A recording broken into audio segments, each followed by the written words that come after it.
નમસ્કાર, હું છું પ્રિયા અને તમે જોઈ રહ્યા છો જનતા કી જાણકારી ન્યૂઝ।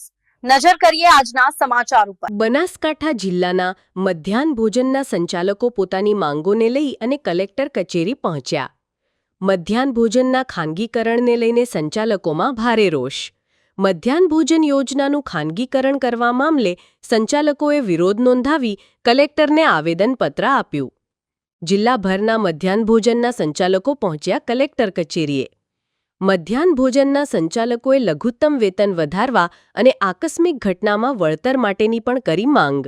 રિપોર્ટ ભરત ઠક્કર, ડીસા, બનાસકાંઠા।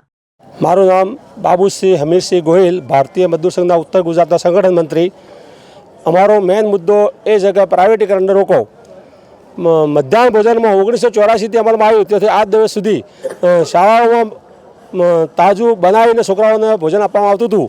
એ પ્રાઇવેટીકરણ 4 સંસ્થાઓના પોષણ માટે જ પ્રાઇવેટીકરણ કરવામાં આવ્યું છે, એનો અમે સખત વિરોધ કરીએ છીએ। અને જે મજૂરનો પગાર 400 સરકારી રેટ 476 રૂપિયા છે, એની જગ્યાએ 14,000 એ જ પ્રમાણે 14,000 રૂપિયા ખરેખર અમારે મહેનતોને મળવું જોઈએ, એ અમારી માગણી છે। મુખ્ય માગણી એ છે કે અમારા સરકારશ્રીને એ જ વિનંતી કરવા માંગીએ છીએ કે જે એનજીઓની તરફ જઈ રહ્યું છે એ ના જાય। અમને 1984 જે મધ્યાહન ચાલતું હતું એ જ પ્રમાણે ચાલે અને બાળકોને કુપોષણમાંથી દૂર કરવા માટે અમે દરરોજ ગરમ ભોજન આપીએ છીએ। એ જ રીતે સરકાર અમને મંજૂરી ચાલુ રાખે, એ માગણીઓ છે। અને લઘુત્તમ વેતન અમને વેતન વધારવા માગણીઓ છે।